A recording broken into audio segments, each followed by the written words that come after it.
The struggles that many teens on the autism spectrum have to endure. Peer group rejection occurs when a person is deliberately excluded from social relationships among his or her age group.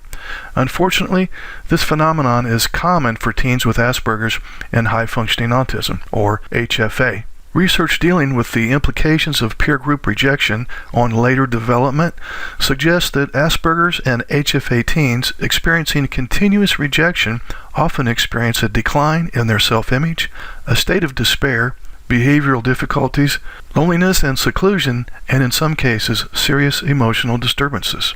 A depressed adolescent loses interest in everyday activities and drops out of social groups at school.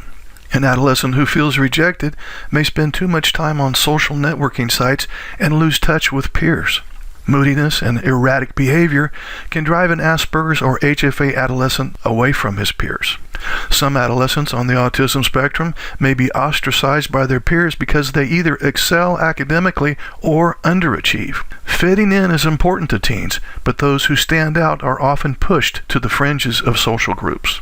Though most want to be accepted by their peers, Asperger's and HFA teens tend to be very hurt and frustrated by their lack of social competency. Their inability to connect to others is made worse by the negative feedback that they receive from their painful social interactions. For example, bullying, teasing, rejection, and so on.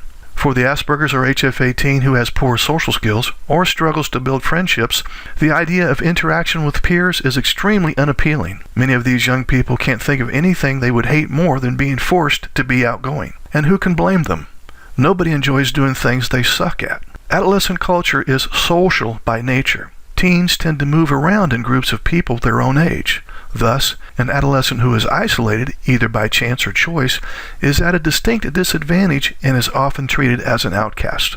The bottom line is this.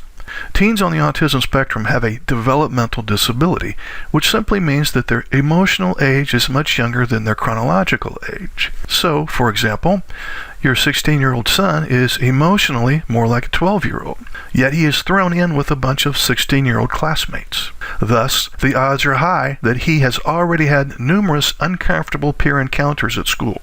You can see why the critically important skill of engaging in age-appropriate social interaction needed in the teenage years may be the one thing that the Asperger's or HFA teen associates with failure. So how can you help your teenager to thrive during adolescence as well as prepare for adulthood? Perhaps the most important thing you can do is to foster the development of self-acceptance.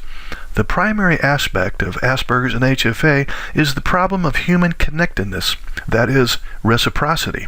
This refers to the teen's ability to engage others in a way that makes them feel connected or not. Teens on the spectrum not only seem disconnected, but in some cases uninterested in being in relationships with others. In some cases, the teenager may wish to connect with others, but simply doesn't know how. The good news is that you can help your teen in these challenges by helping him to develop a set of social skills. The most important skill to possess in this endeavor is called self-acceptance.